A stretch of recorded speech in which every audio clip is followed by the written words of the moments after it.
For those of you that think deer are so cute and you want to pet them, play with them, beware. Because this little got tangled up with a doe with some fawns, and they can be awful. And it cut his tongue and cut a whole little hole near her vagina.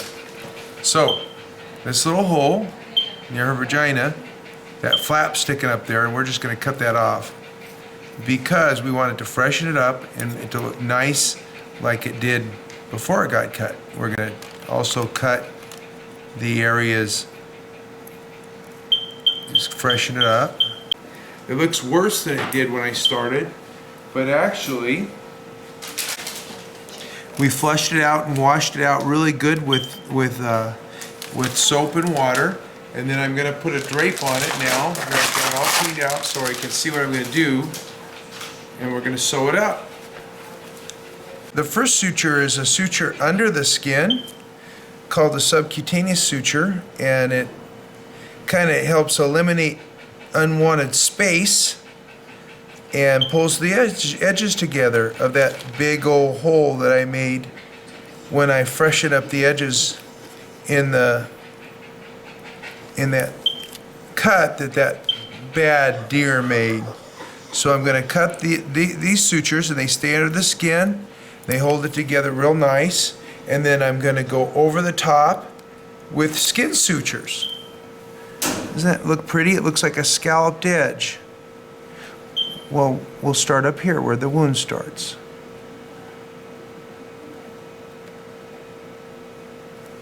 Sometimes veterinarians have to kind of stand on their heads to suture because this little dog's laying on its side. And then I'm going to just put that down, and it makes the edges come together real nice so that we don't want any scars in case this dog does want to go out and sunbathe with its friends.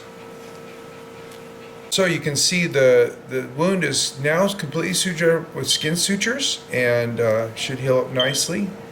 And then the deer, somehow when this poor little dog was barking at it, the deer have very sharp claws and it almost cut his tongue off. You can see there's a gash all the way down through the tongue, and I'm going to suture it up and hopefully it'll heal up. Now you can notice that the tongue is nice and pink here, so it's getting good blood flow. This little piece here is pretty dark, which means it might not be getting too much good blood flow. But so it might come apart, but there is some pinkness there, which makes me think that this just might heal up with some sutures. Isn't that ugly? See, I just cut that little thin strip off the edge of the tongue, so it all starts to bleed again and looks fresh like when it happened. And that's good. The tongue's very dirty. It's not really a very sterile surgery because the mouth is very dirty and the tongue's filled with bacteria and there's no way to get it clean. But it's also very, very vascular area, and as long as we can get that sutured up, it should do okay. So I'm going to sew the tongue together, trying to get the pieces back to where it makes sense that they fit. It's kind of the art of suturing. So as I do it, I find areas that seem to go together in the line of the tongue, and she's under anesthesia. We induced her with some propofol and then used gas anesthesia, and you can hear the breathing monitor counting out her breaths.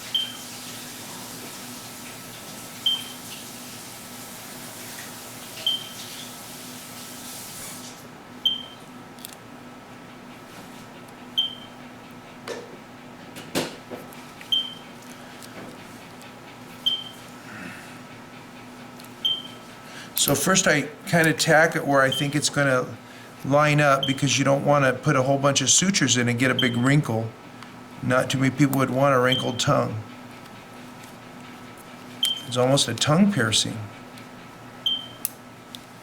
So deer can be dangerous. There's a lot of people that are also injured by deer. People get too close to them and they can get you with their hooves, which are very sharp. Now as I put the needle in, the tongue's also bleeding because it's a very, very vascular organ, and it bleeds a lot. So I'm going to make those sutures pretty short because we're not going to pull those out. They're going to just slowly dissolve.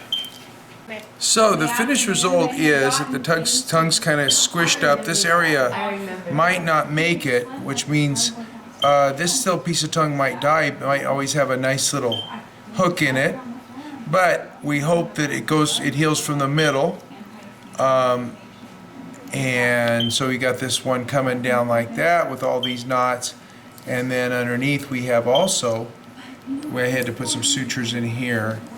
So that's what a deer hoof can do to you. So don't stick your tongue out at a deer. This may happen to you. Get hurt by deer. One actually got its eye poked out. Another one broke the dog's ribs and collapsed its lungs. This little girl, I know I called it a boy. I'm so sorry. It's a little girl. Obviously, she had a vagina.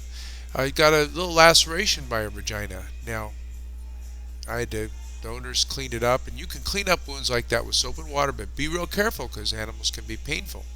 You can also get on the Dog Dish Diet website and download the 11 Practical Home Remedies, and it talks about washing up wounds and treating with aspirin or Benadryl for pain relievers and just to help the animal relax a little bit.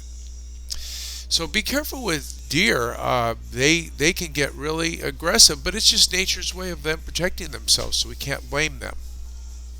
And with this little girl, I gave her antibiotics, plenty of antibiotics, some painkillers. We use NSAIDs in veterinary medicine, like Rimadyl.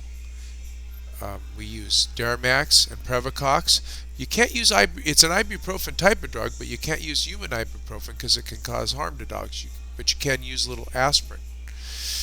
And we use antibiotics, and don't forget the soft food. If a dog has a cut on its tongue like that, it needs to eat canned food or kind of a gruel for 10 to 14 days so that it won't disturb those sutures with that hard, dry kibble.